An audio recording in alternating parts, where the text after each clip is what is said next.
Salut, c'est Michael Cohen, le cofondateur de Bagel Corner. Je suis ravi de vous retrouver pour un nouvel épisode de La Consultation. Aujourd'hui, je vais répondre à vos questions autour du développement de votre futur commerce en franchise, mais on va aussi parler de cooptation. Allez, c'est parti!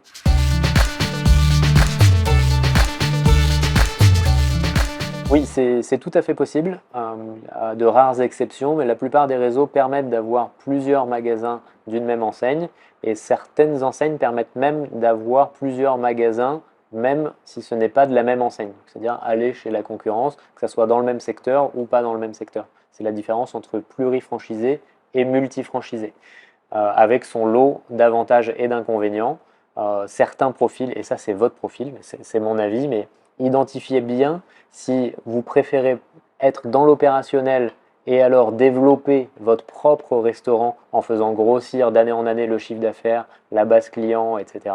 Ou si vous préférez vous concentrer sur un petit peu plus d'administratif en développant le nombre de restaurants.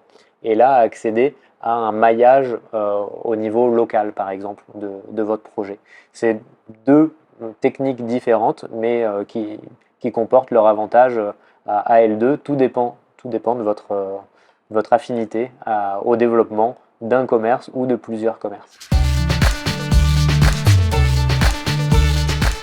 Voilà une question bien originale, mais oui, cela existe. Je l'ai vu dans différents réseaux. Ça peut s'apparenter à différents procédés. Chez nous, c'est 5 000 € qui sont versés quand un franchisé nous trouve un autre franchisé. L'idée, c'est que le franchisé coopté est un peu sous l'aile du franchisé qui a amené cette personne-là. Et on va se retrouver dans une situation où il y a un degré d'implication qui est bien meilleur qu'un candidat à la franchise dit classique. Donc j'encourage ces pratiques-là et je vous invite à demander au réseau que vous ciblez s'il pratique la cooptation. Ça vous permettra d'engager une discussion, de mesurer l'engagement du franchiseur et aussi de gagner un petit peu d'argent.